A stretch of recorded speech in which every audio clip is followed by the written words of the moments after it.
আপনাদেরকে স্বাগত জানাচ্ছি একাডেমি অফ ডিবেট অ্যান্ড ডায়ালগের পক্ষ থেকে।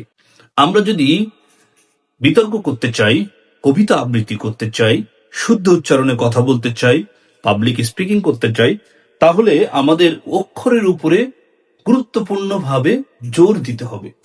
এবং বাংলায় ব্যাকরণের যে অক্ষর, সে অক্ষর বলতে আমরা কি বোঝাই, ধ্বনি বলতে আমরা কি বোঝাই, সে সম্পর্কেও ভালো আইডিয়া আপনাকে থাকতে হবে। অক্ষর হচ্ছে ধ্বনি উচ্চারণের প্রচেষ্টা। আমরা ইতিমধ্যে ধ্বনি সম্পর্কে কিছুটা জেনেছি যে স্বরধ্বনি রয়েছে, ব্যঞ্জন ধ্বনি রয়েছে। সেই ধ্বনিগুলোকে যখন আমি শব্দ আকারে উচ্চারণ করে থাকি, উচ্চারণের যে প্রচেষ্টা, সেটিকে আমি বলছি অক্ষর। এখন দেখা যাক, এখানে কবিতা হচ্ছে একটি শব্দ। সেই কবিতার শব্দটিকে যদি আমি একটু ভাঙি, 1 2 3 তিনটি অক্ষরের সমন্বয়ে এখানে কবিতাটি হয়েছে।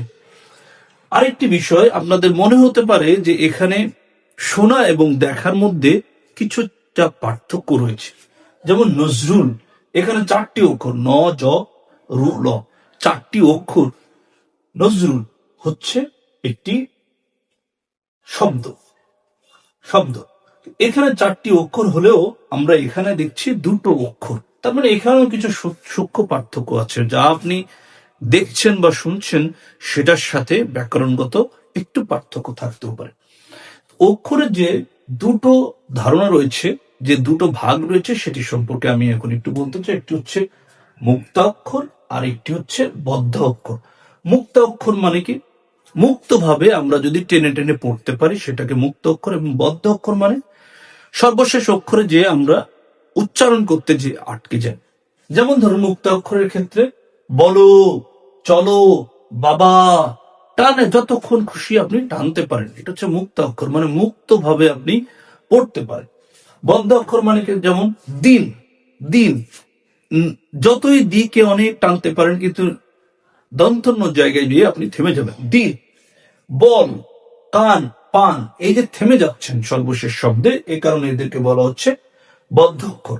এটা আসলে কেন জরুরি আমার বিতর্কের ক্ষেত্রে, আমার কবিতা আবৃত্তির ক্ষেত্রে, আমার পাবলিক স্পিকিং এর ক্ষেত্রে? তার মূল কারণ হচ্ছে, আপনি যখন শুদ্ধ ভাষায় সুন্দর করে ভয়েসের উঠানামা করবেন, তখন এই মুক্তাক্ষর এবং বদ্ধাক্ষরের ব্যবহার আপনাকে সুন্দরভাবে কথা বলতে শেখাবে। এই কারণেই এই সিলেবাল বা অক্ষরের বিষয়টি খুবই গুরুত্বপূর্ণ। যা হোক, এই অক্ষরের আরো সার্বিক বিষয় নিয়ে, উচ্চারণ কৌশল নিয়ে আমাদের সাথে আপনাদের পরবর্তীতে কোর্সের যে ক্লাসগুলো হবে সেখানে দেখা হবে। তাই যুক্ত হয়ে যান একাডেমি অফ ডিবেট অ্যান্ড ডায়ালগের সাথে।